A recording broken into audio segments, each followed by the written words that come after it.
Good morning, people on the interweb. I hope this finds you well. Excuse me. Gosh, that's a good start. I am well. If I look a little tired, that's because I am. I didn't particularly have a good sleep. No idea why. Could be just the general heaviness and mugginess of the weather, because, ooh, and even my voice, it's pretty dry, even though it's so humid outside. The dog and I did not enjoy our walk this morning. And it being morning coffee, I'm actually having coffee because I feel I need it to wake up. So let me just have a quick slurp. Cafe con leche today. I've actually used milk, but I microwaved it first. Kind of gives it that extra zazz. So I do hope everyone's doing well. We're doing well here. I did the anchor yesterday, and that was emailed last night. Sure, you should have received it. If you haven't and you think you are on my email list, do let me know. I'll make sure. And if you are online on Facebook, then you will be able to see it kind of in the scrolly bit on St. Clement's Facebook page. And you can download it directly from there. And it's the same as the one I would send you by email. Good morning, Karen. It's good to see you. So what else is there? There's that.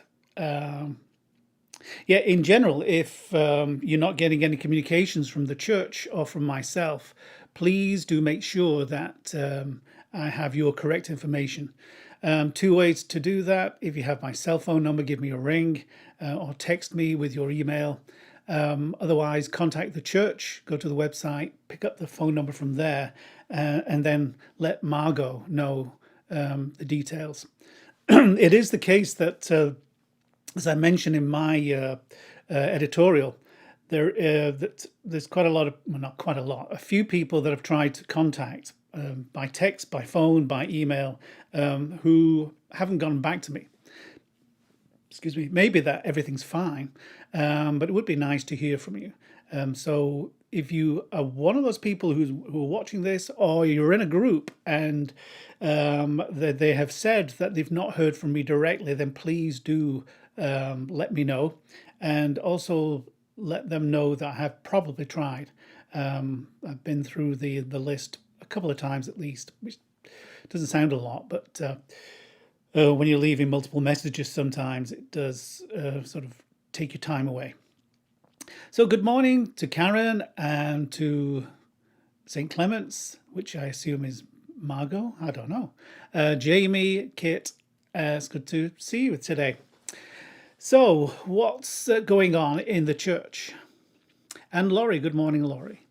So where we are at the moment is the same as we've been for the past few weeks, maybe months now. It's just, it's weird groundhoggy day type experience. And that is, we're still running with services on a Sunday with 10 people. And that is not going to change anytime soon.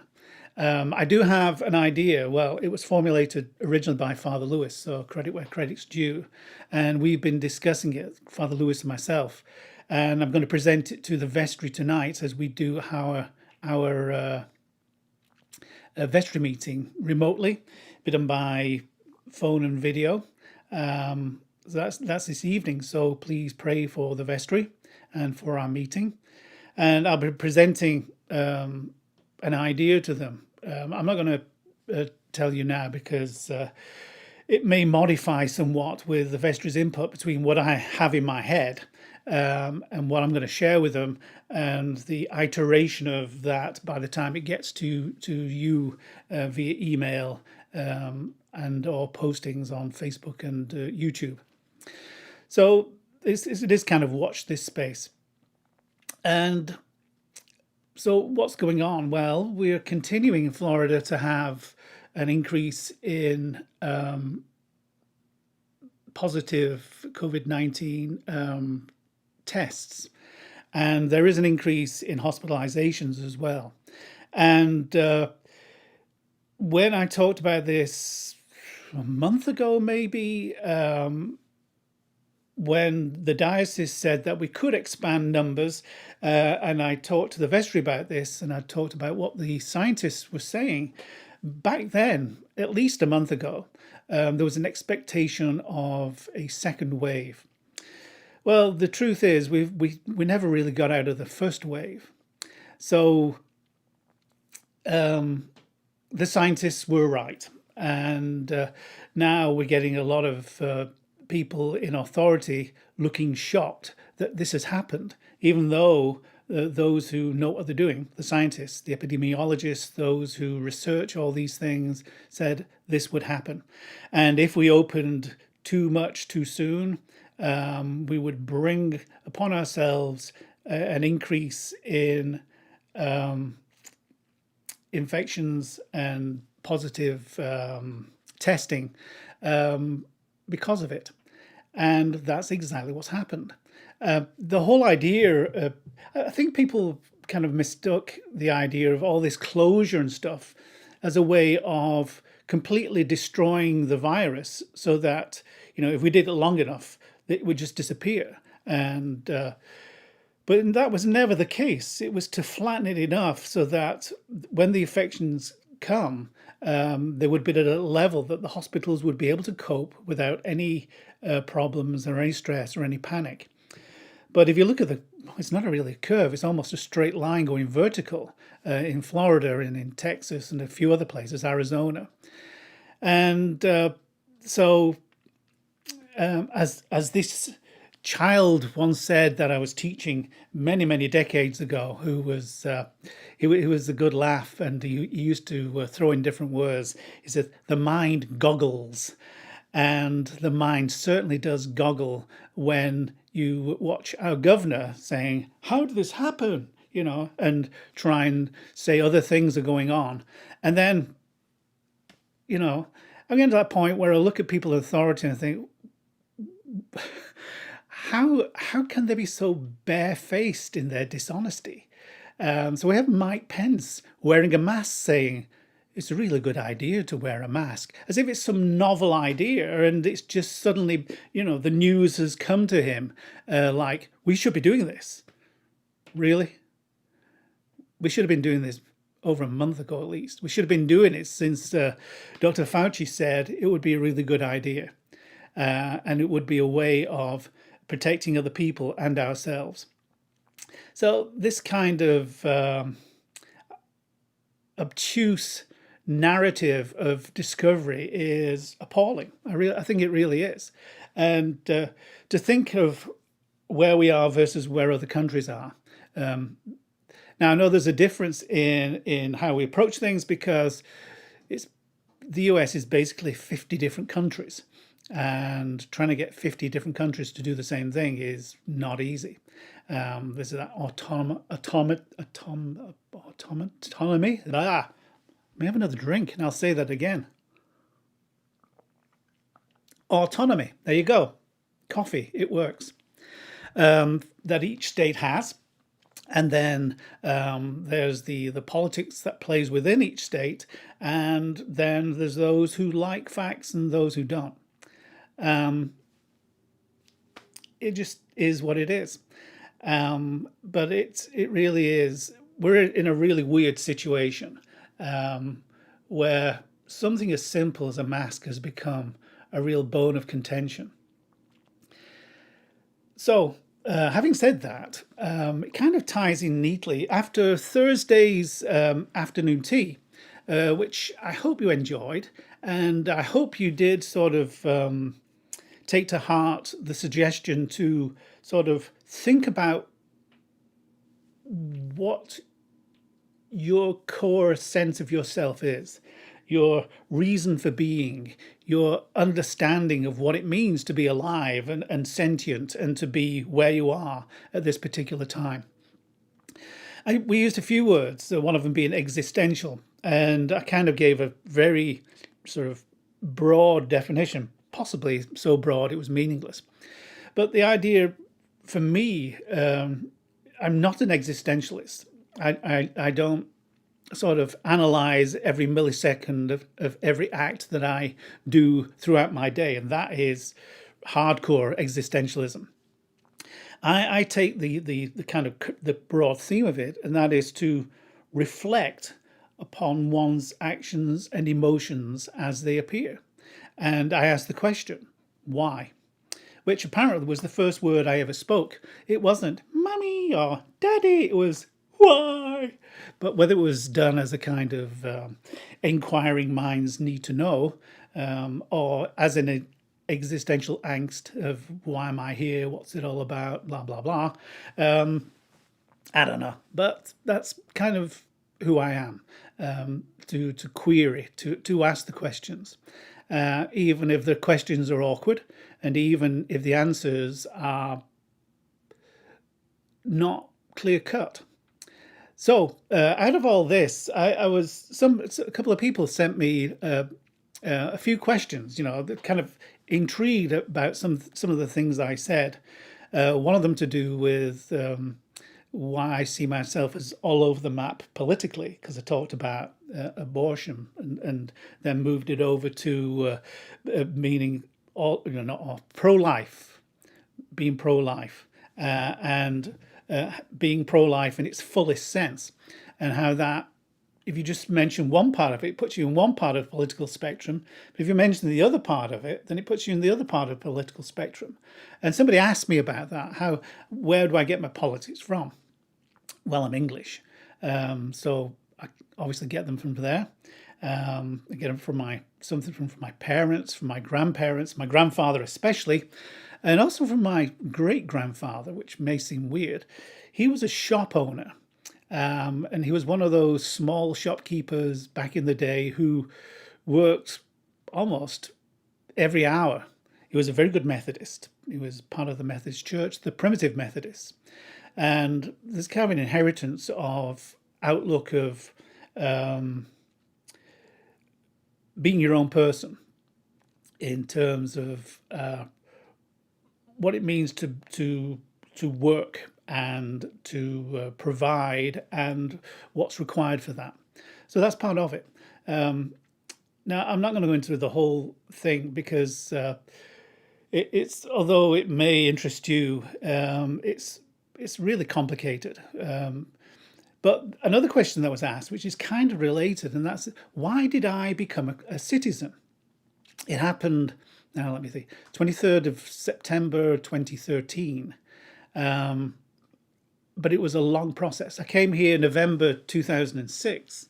So let's call it 2007. So we were looking at 6 years before I kind of bit the bullet. And the motivations were pretty simple. Living in England, where there's lots and lots of different nationalities who come in, partly because of the Commonwealth, which gives them access to the UK.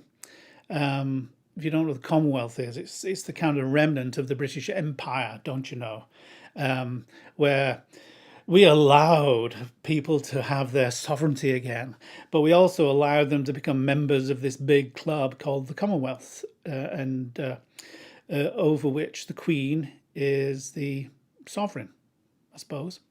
Gosh, it sounds so grand, doesn't it? Especially after all that we did to destroy people's cultures and stuff.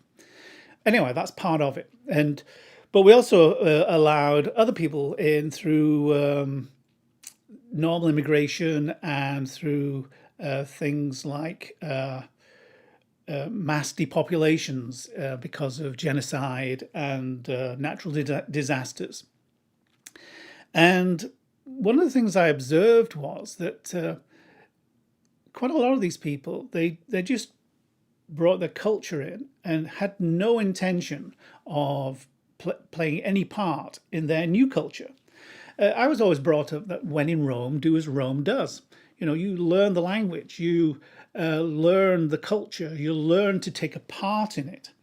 And does that sound as if I'm on the right when I say things like that? See, that's why I'm politically all over the show. But it just seemed to be the natural outcome of wanting to play your part in the new culture in which you find. Now, coming from England to the US, you may think, well, there's not really that much. It's huge. On the surface, the language is kind of similar, and we do a lot of the same things. But the reality is that once you spend some time within the US from Britain, from England, you find more and more things that are different. And but the one thing remains: when in Rome, do as Rome does. So me having thought this and expressed this for decades, that all these people who are coming in from different countries should integrate themselves into the common culture and bring what makes them special from their culture into it. So there's a sharing. It's the kind of melting pot idea, which is the basis of the US idea. I couldn't just come to the US and sit on the sidelines. Part of the fun I have, say with Father Lewis, and have done from the pulpit and in conversations with people from St. Clement's over the years, is that to sort of utilize the English sense of superiority. I have said a few times, I think, from the pulpit that I'm the only one without an accent, which obviously from my perspective is true, but from your perspective is completely wrong. I come from England, where history was invented, and that's because history in the US is compressed in terms of nationhood and stuff. And it really boggles my mind. Bill, that is a terrible question. Bill says, speaking of language, how do you pronounce the word of a nut? This has been something I've tried to learn. Thanks for throwing me off the topic. Pecan, not pecan, pecan. And I'll stay with that because Catherine Janeway of the Starship Voyager, said it like that. So, and she's from the future. So I'm saying it in a future tense. There you go. So where was I? Oh, yes. So we can have fun with these things, but at the same time, when it comes down to it, when you feel the differences, and I use that word purposefully, feel the differences, it got to the point where I realized that to take part in the culture, I couldn't just do it from the sidelines and have fun with it, in terms of language and not splitting infinitives and not saying most perfect or that is very unique, and being kind of the grammar police. It came down to me doing what I thought other people should do. So I began the process of going through the citizenship program.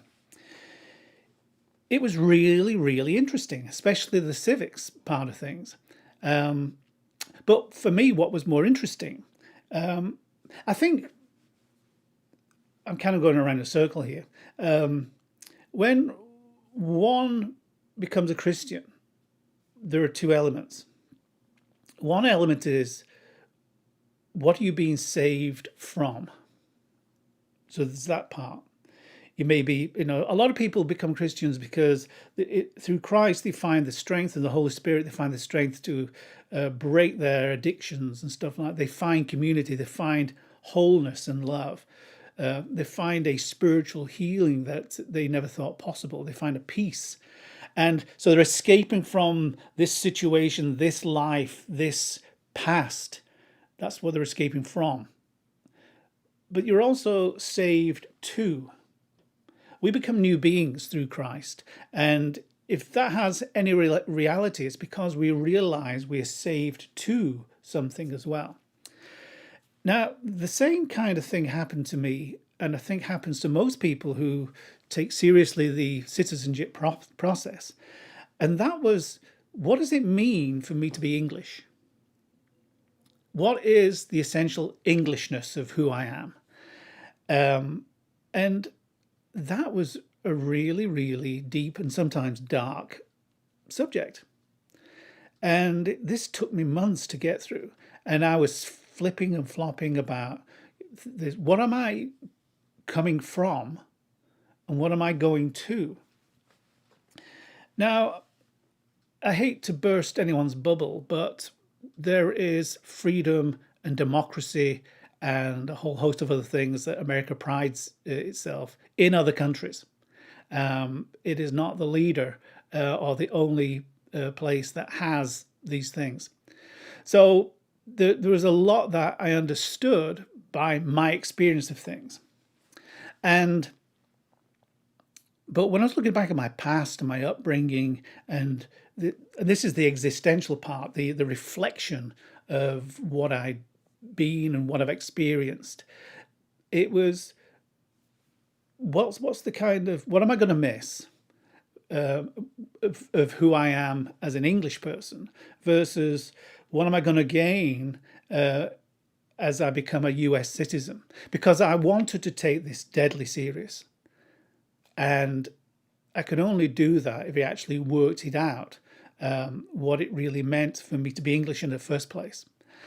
And that is a real process. And it's something I have to say I'm still working on. Things will trip me up within my Christian faith.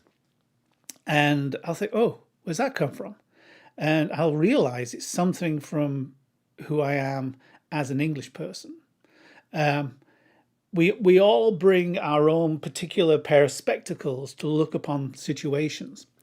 So, for example, here's a good one, is to do with the Supreme Court. And yesterday we heard the Supreme Court made a decision that was kind of surprising from many different voices. Well, that's fine.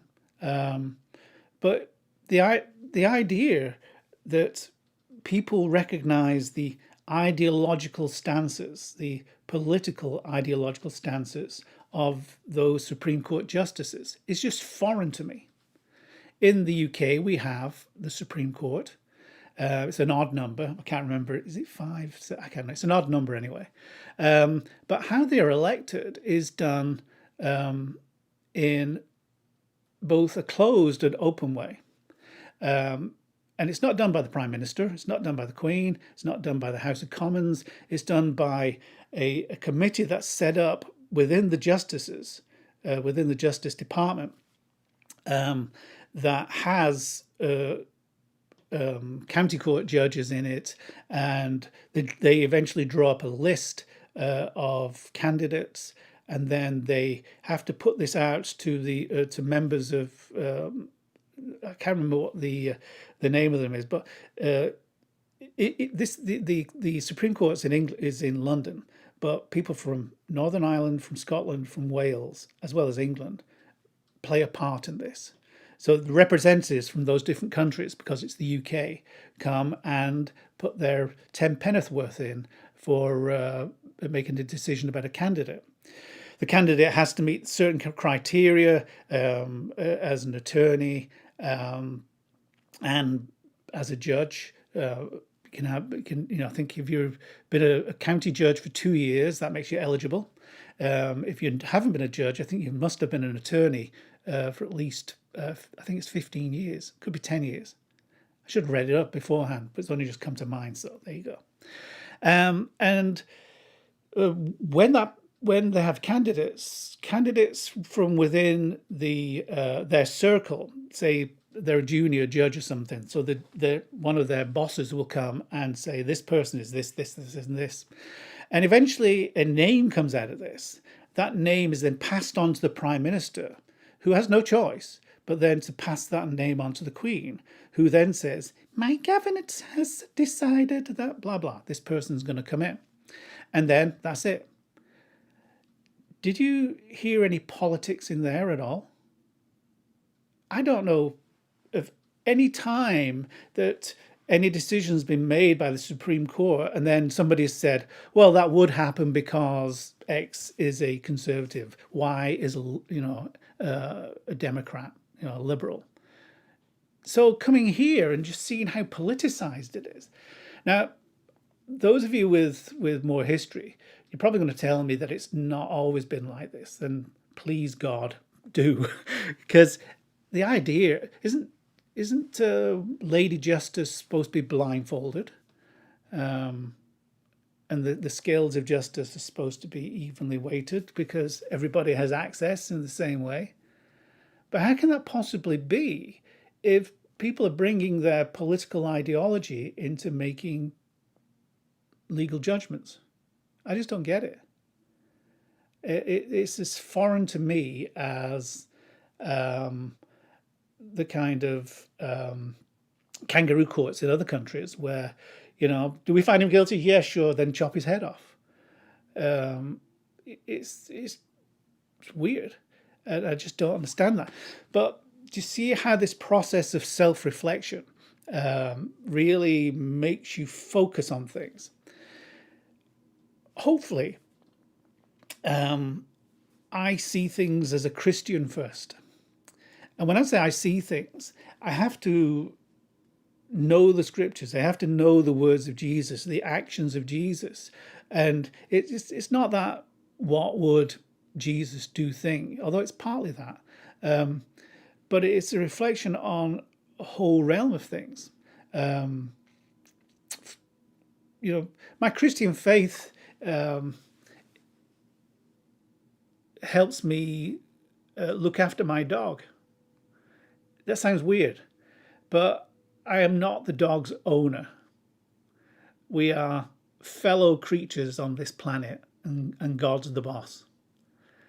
That brings a different, hopefully brings a different manner to how I treat not just dogs, but all creatures.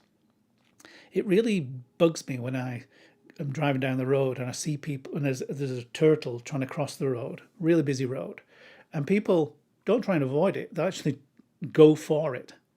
There's an innate cruelty which isn't part of who I am, and I don't think should be who Christians are, at least. It's become much more politicized. Yeah, it's the last decade. Yeah, I thought that may be the case regarding Supreme Court justices, or any justices really. Yeah, justice should be blind. So it's being a Christian informs my view of how we treat our fellow creatures. It informs the how I buy things. I was really disappointed to learn that what I thought were really trendy but too young for me Converse sneakers. I didn't realize Converse was made by Nike. And Nike, as far as I'm aware, still isn't a very good company when it comes to how they look after their employees in developing countries. So, what do? You really do have to look at what you buy. Are you helping or hindering? When it comes to my views on wealth, most people would want to say, it's because you're jealous. You'd want to be a billionaire. I don't know. I really don't. In theory, it might sound good, but in practice, it's a burden. When I look at people who claim the name of Christian and who tell people who are leaders of churches and say, God has told me, blah, blah, I need this, so many million for whatever. And yet they've got a hangar full of aircraft that are theirs, supposed to be theirs personally. There's something wrong with that. When I know that the head of Amazon, Bezos, can't remember his first name, he makes in 1 minute what the average person in America, it would take 2 years for the average person in America to make. There's something wrong with that. Where people call me up or contact me and say, would you pray for me because I have my own business and we've just gone through this whole reopening process again and we're having to close and we just don't have the money because once all these goods perish, I don't know what we're going to do. And yet, and this is something millions of people are realizing. It's their reality at the moment, along with those millions of people who've lost their jobs. And yet, the richest people in the country have gotten richer. I think it was 380 billion that they made somehow during these past few months.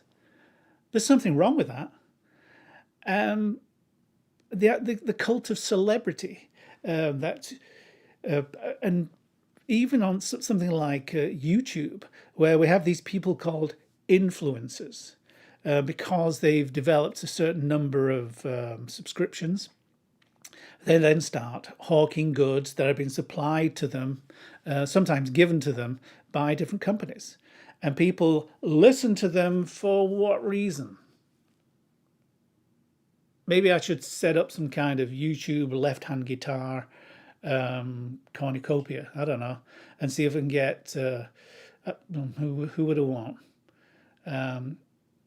Keisel and Paul Reed Smith to throw a few left-handed guitars my way, and I'll say these are superb, and the pickups are the best pickups I've ever heard, whatever, and see what happens there. But why would anyone listen to me? Even while I do this, and Thursday, I don't expect people just to go, well, that Father Andrew, he's come out with all this stuff. It must be really good because he's taken his time to talk about it. Does that make it any more true? Shouldn't you do due diligence and find out if what I'm saying is true? There's so many talking heads around that people just listen to, and because it fits in with what the person who's listening believes, then they amplify it by thinking, well, one, that person's saying what I believe, so it must be true, and because you've heard somebody else say it, it kind of strengthens your own belief system. But is it true? Here's an example. On Sunday, we had second lesson from St. Paul. I can't remember who it was. While I'm talking, I'll try and multitask. This will be interesting. I have my iPad here, and it showed real lectionary page. There it is. I'm going to find last Sunday's readings. It was a 20 something. What was the date last Sunday? 28th? Yes, 28th. And the second reading was, come on. Wow, the internet's slow because I'm streaming. Come on. It was something to Paul. And I just want to get the right phrase. That's what Paul said. Paula. Wow, this is slow. West Wing. Oh yeah, I've heard of it, but I've never seen it. For some reason, my lectionary page will not open. Let's try a different browser. I want to get the words right because it's kind of, there we are. Let's see what happens here. Better not do that. It'll be copywritten. June, and then will it work? Oh, yes, it worked. So it was Romans, which I thought it was. Because it talks about do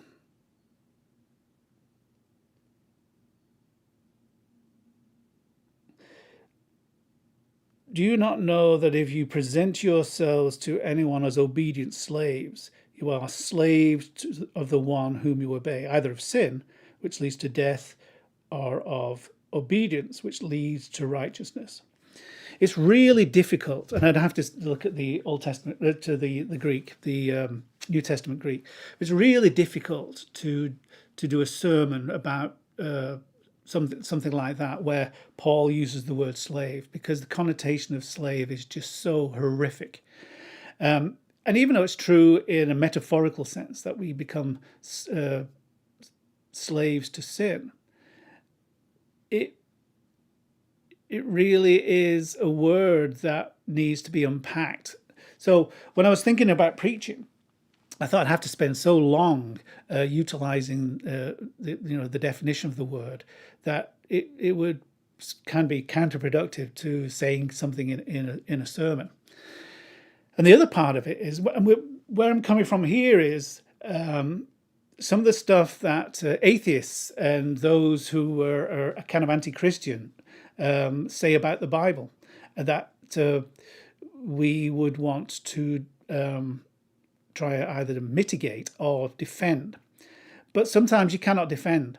In is it Deuteronomy, I think, it talks about how much a slave is worth, and says that a slave may want to go free, but if he's got a wife and kids, tough.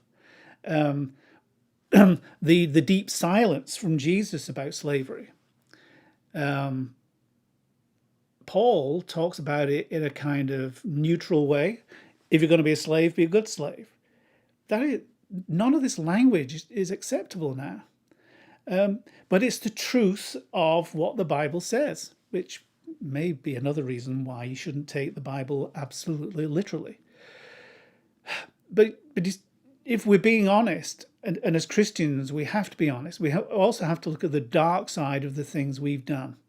When I say we, as a collectively, as a historic religion. And a lot of it's awful. And the same applies to me being English and the atrocities the English have done throughout the ages.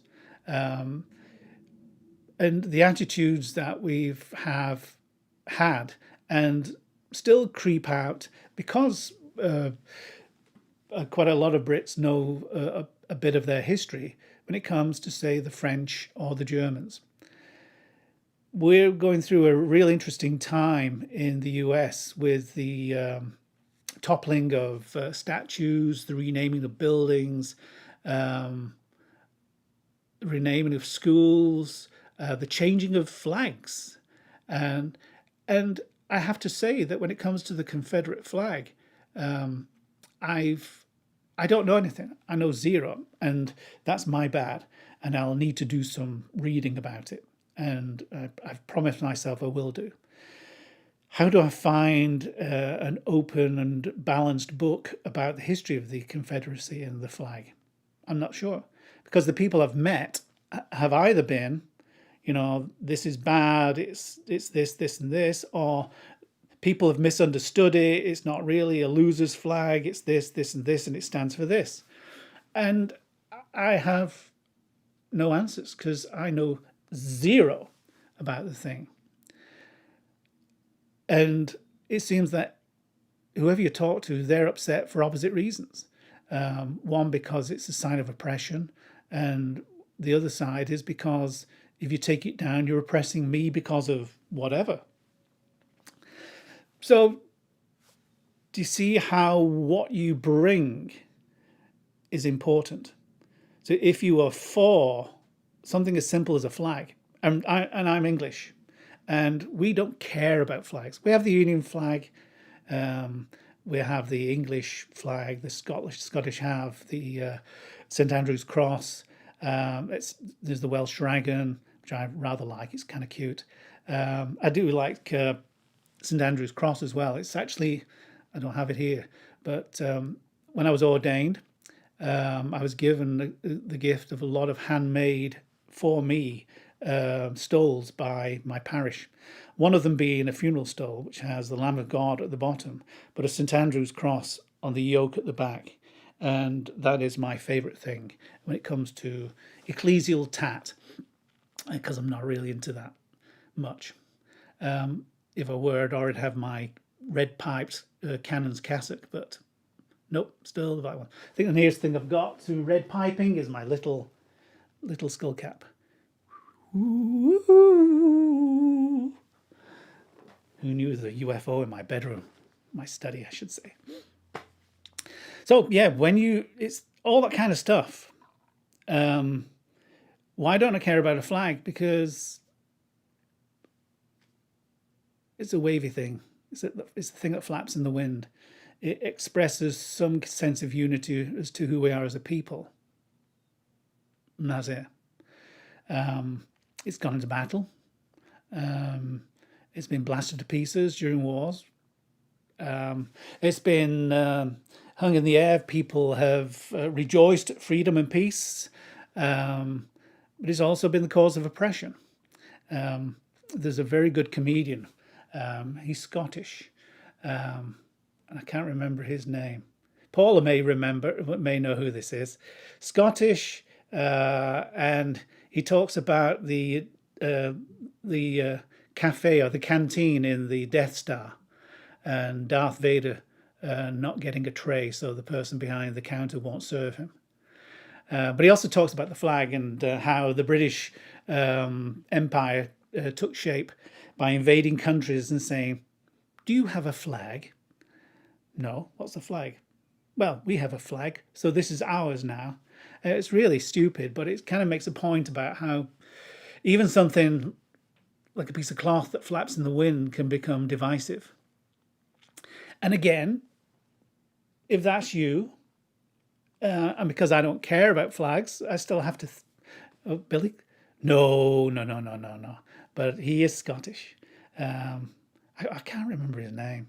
I'll remember it at 3 a.m. I'll just phone every one of you up. No, can't remember. It's not going. But even I have to think about, why don't I care? Why do I care about these things as a Christian? Oh, no, as a person. What do I try and Christianize which I shouldn't Christianize? And what is Jesus saying to me that I need to change? Which is the great worry of the Sermon on the Mount. That it's not just the Beatitudes, it's everything about it. You've heard it said. We have all these things in our society, both in the US and the UK, that we've grown up with because we've heard it said. So we don't hear it anymore. It's such a part of who we are that we don't hear what Jesus is telling us about things we need to change. Not maybe change, but that we should change. And that goes into every single segment of our lives. And if it goes into our lives personally, then we do it as a community, as a church. And if we do it as a community, then we are the leaven, we are the salt, we are the light.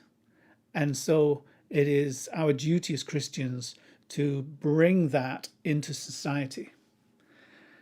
And some of it may sound really, really counterintuitive. For example, again, I am pro-life. But that doesn't mean to say that there are no circumstances in which abortion should take place, because there are. They're very few and far between. So what do would I want it to be banned? No, I wouldn't. Why? Because I also look at studies which have researched all this. And in every country where abortion is legally available, the numbers taper down. In countries where abortion is banned, it doesn't disappear. The numbers are still there. It's just that they're done illegally, and a lot of people die in the process. So what's best? To do things in the light or to do things in the dark? Even if it's something awful. Well, you do it in the light. What else can you do to mitigate it? And here's where I would fall foul with pro-lifers, because I would say that we need, one, way better sex education in schools, because for some reason Christianity seems to be scared of sex and sexuality and issues regarding that, especially when it comes to young people. The other thing is that there should be contraception that's widely available, because if you look at what happens with these promise keepers, it's not that they don't have sex. They do all these other things which they say isn't sex, but actually is. And then when they do kind of crash and burn, the pregnancy rate is just well, it's not off the charts, but it's higher than those that don't have these pressures to conform to a narrow view of purity and chastity. So you see how, again, the politics is all over the place. And coming from England, the US, wow, that Puritan streak is still alive and kicking within some quarters. And in some ways, it's alive and kicking in a way that makes me chuckle. But in places like this, where we could actually do something valuable to actually reduce teen pregnancy rates and unwanted pregnancies by a bit of knowledge, well, yeah, a lot of knowledge. And Jim Smith. No, no. Oh, no, I can't remember what it's called. But not a lot. And then provisions to do with contraception. I know a lot of Christians who will be throwing their hands in the air saying, this is just terrible. This is not Christian. This is, this is of the devil. But this is mitigating the reality.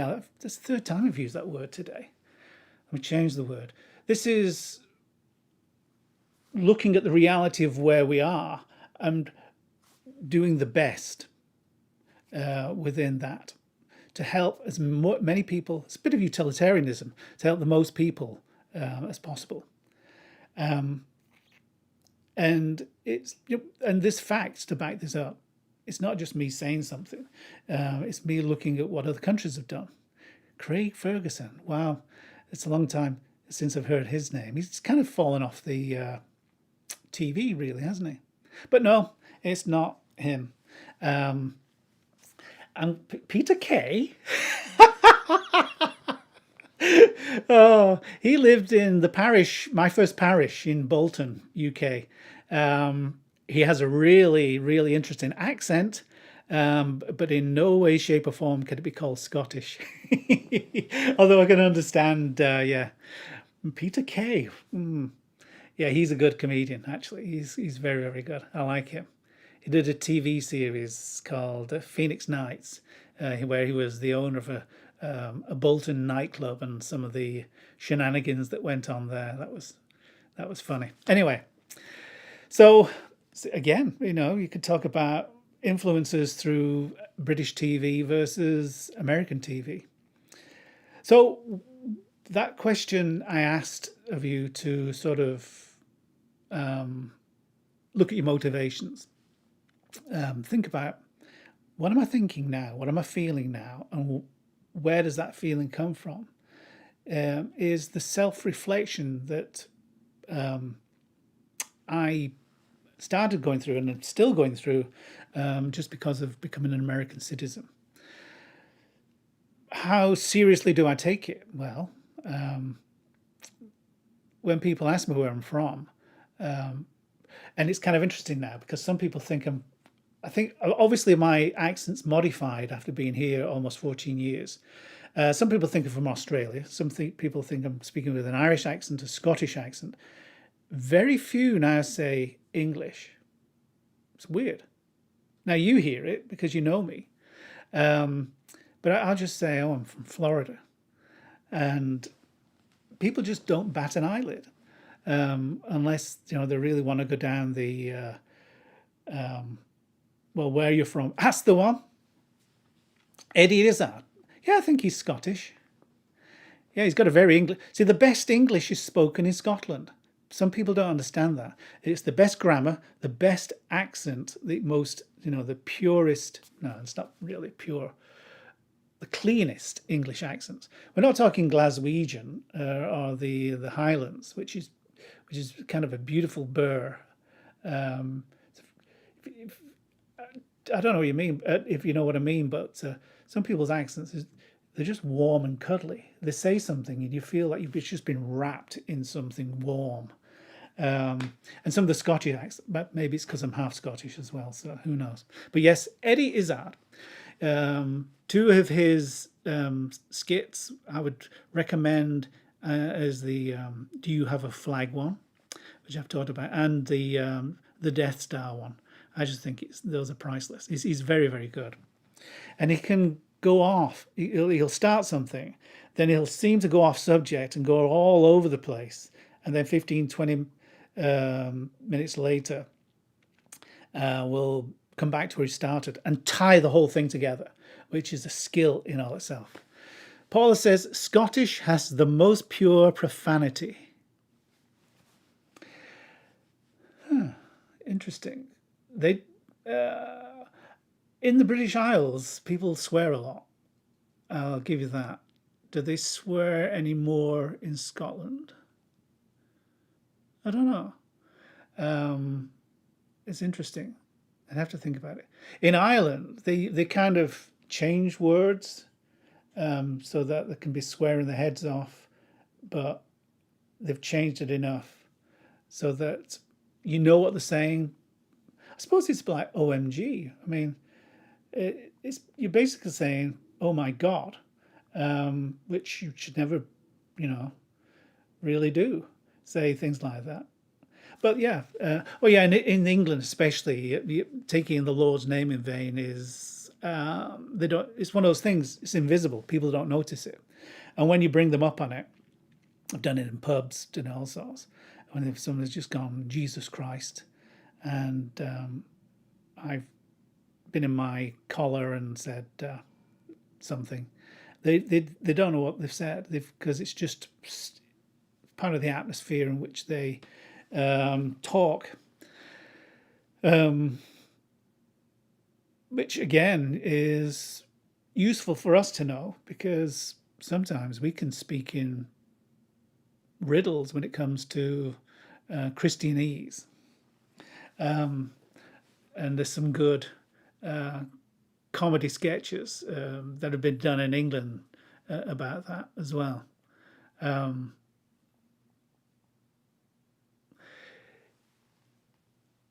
It's interesting to see the number of Scottish comedians that people have mentioned. Billy Connolly. I have to say, I've never really found him funny. He's one who does swear a lot, or did, and yet he's a fine actor as well. He played the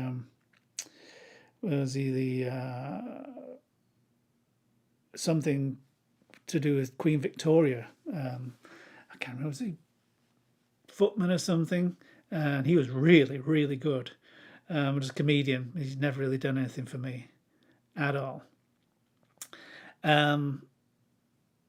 Craig Ferguson, I think he's made me laugh. Yeah. And even looking at what humor you have and why you have it is kind of interesting. What time is it? I have a bit of a wacky sense of humor, and part of that, I suppose, is because I come from a family with a wacky sense of humor. My granddad was very full of one-line epithets, very pithy, and he was very quick on his feet. So somebody would say something, and like instantaneously you'd switch it back. And I've kind of gotten a little bit of that, but nowhere near the intelligence he had. But some of it was survival tactics as well. I mean, I was a kid. There were a lot of bullies around. I wore specs from the age of 4, spectacles. So they were a target. I had red hair. For some reason, being a redhead made me a target. And other red hair. Could it, eh? Kissed by the sun of Florida. And just gone old, I think. And I was left-handed, and even that sometimes is a bone of contention. But kids are kids. They pick out the differences in you, and they make that a weapon. So yeah, one of the ways to disarm that, I had two basically, to fight and to be the Joker. So a lot of my wackiness comes from that, and that was been throughout my life really. It is who I am. It is a part of what I am. But humor as a kind of defense mechanism is pretty strong, I think, in people who are more on the introvert side of the scale. And I think the more you push an introvert into being having to be out there and loud and stuff, the more that sense of humor comes into play, and sometimes in inappropriate ways. But then again, the British are known for making a joke out of almost anything, even out of stuff which really shouldn't be. So, in 2 days' time, Father Lewis will be here in the afternoon, 3 o'clock, and we're hard at work putting together the context of the Sermon on the Mount, and we're taking the external context of the Greco-Roman world, and then the context of Judaism and its understanding of itself and its connection and disconnection between the Greco-Roman world, and then the context of Jesus and his place within Judaism, within the Roman Empire, within the Greco-Roman world. And as I said before, I can't remember who asked about this subject, but thank you. It's good fun, I have to say. It's really good fun doing all the reading and stuff. I've got some books on the chair behind me that I'm going to be looking at immediately after this. But it's scary because if you do it right, if you take this seriously, then you are going to be confronted with yourself. And I think this is what is the hard part for us.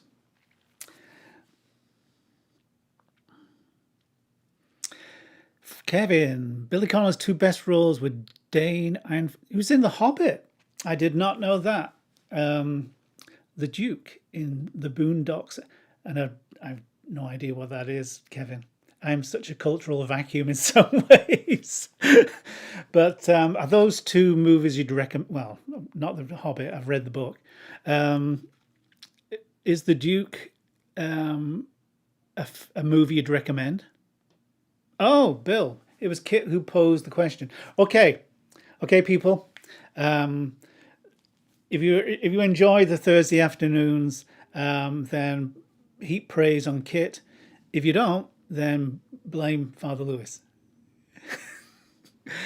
I'm only following orders.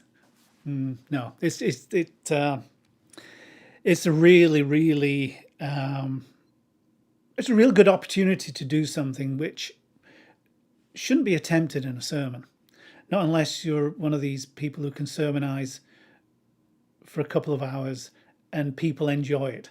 It's not that I couldn't sermonize for a couple of hours. It's just that I know people wouldn't enjoy it. Yeah, if they knew I was going to preach for 2 hours, they'd bring all their rotten vegetables with them just to get ready, you know. Well, it's almost an hour. The dog is correct when he says I've got I'm gabbily gifted or giftly gabbing.